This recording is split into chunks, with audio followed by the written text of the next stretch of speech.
they advised him to ditch Joy and marry Amanda. As Daniel married her, he entered a world far darker and more sinister than he could have ever imagined.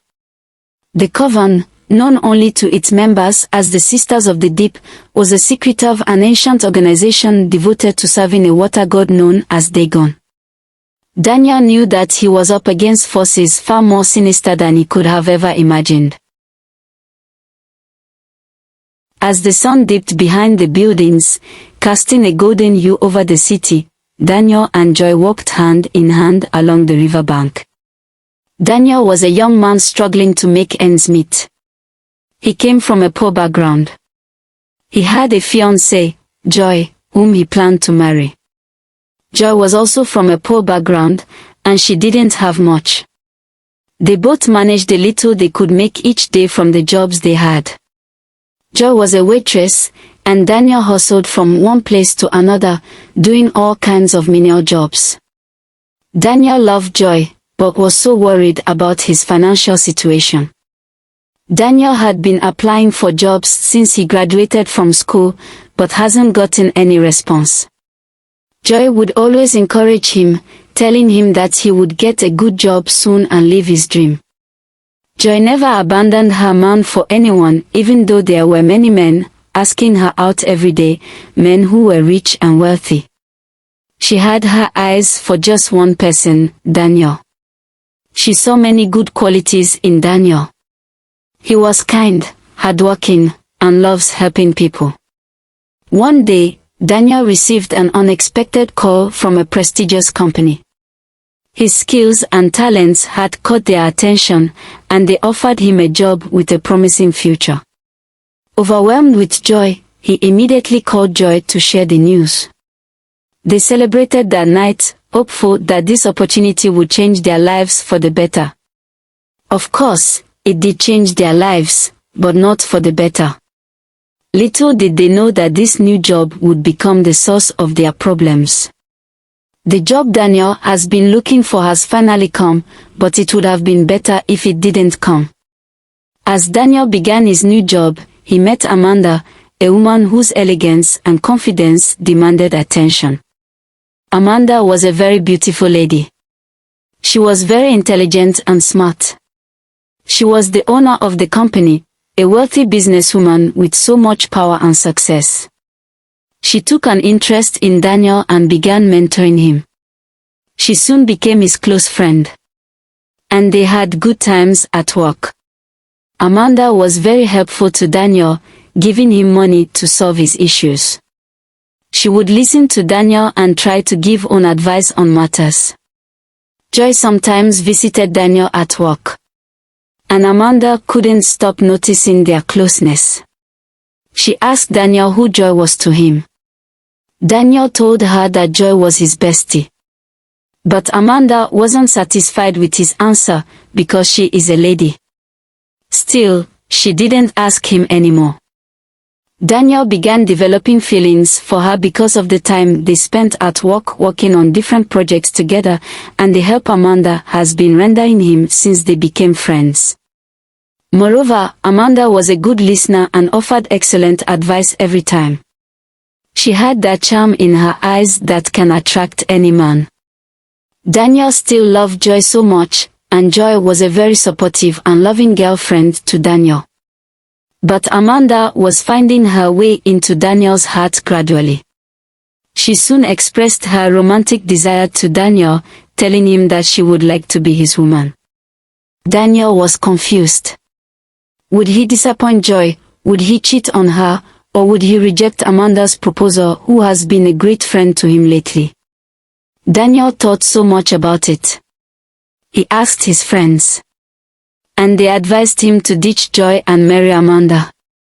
After all, who knows, probably Joy could be cheating on him, and looking for a better person. Joy started noticing some changes in her beloved boyfriend. He was more distracted than ever, hiding to pick up calls, and he was becoming more secretive. To make things worse, Amanda proposed a marriage of convenience to Daniel, promising him wealth, security, and a life of luxury. All she wanted in return was a charming, successful husband by her side. Daniel's initial reaction was disbelief, but as he thought about it, he couldn't help but imagine the possibilities. The promise of financial stability and a lavish lifestyle seemed too good to pass up.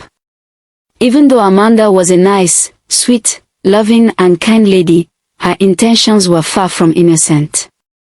Amanda saw Daniel as a chance to expand her empire and gain more power and control. She had a plan for Daniel and she needed to keep him in order to execute that plan. Daniel struggled with the decision.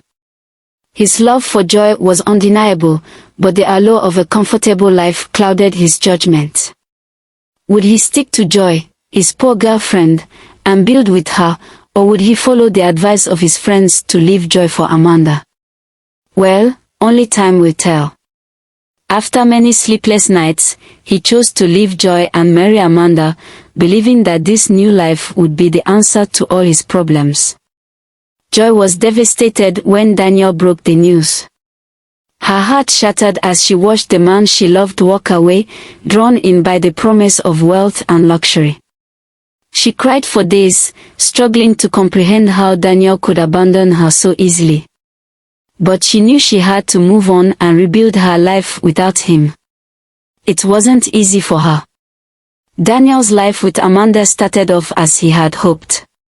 He lived in a grand mansion, surrounded by opulence and luxury.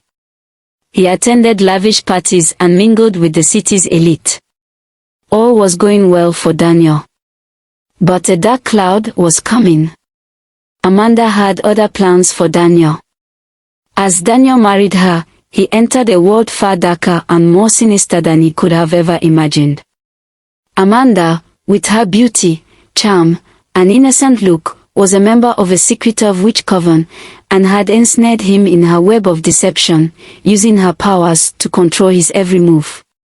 The other members of the coven, elite women in society, were drawn to Daniel's charm and vulnerability, sensing his potential as a pawn in their games. At first, Daniel was blind to Amanda's true nature, dazzled by her beauty and the lavish lifestyle she provided. But as the months passed, he began to feel a strange sense of unease, as if he were trapped in a gilded cage. Amanda's hold over him grew stronger with each passing day, and he found himself powerless to resist her commands. In the second year of their marriage, Daniel was walking around the mansion when he stumbled upon a hidden entrance. When he entered, the way led to the basement of the mansion, a part of the house he never knew existed in that mansion until now. When Daniel went down into the basement, he found a room. Out of curiosity, he opened it and what he saw shocked him. Amanda had that room hidden from everyone. A lot of witch stuff filled the room.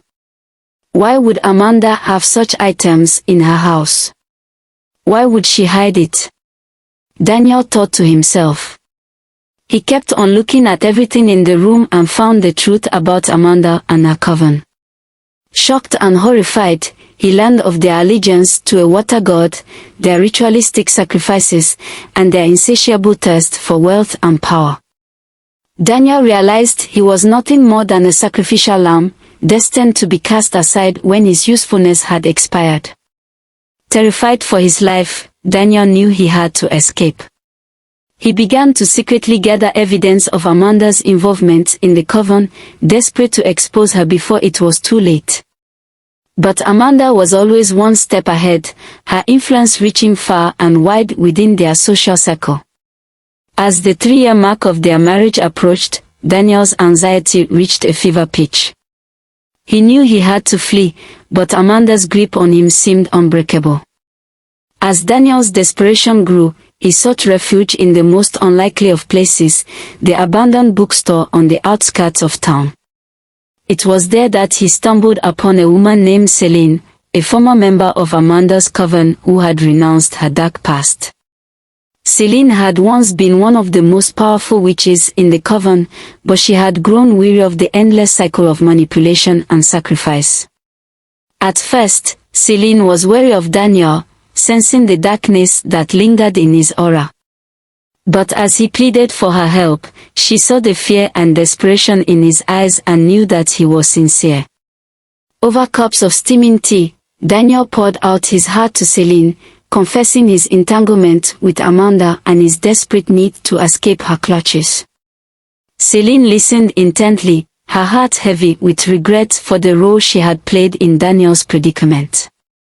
She explained to him the true nature of the coven and the water god they served, warning him of the dangers that lay ahead. It was a long discussion as she started the story of the coven, telling Daniel its history. She explained that the coven, known only to its members as the Sisters of the Deep, was a secretive and ancient organization devoted to serving a water god known as Dagon.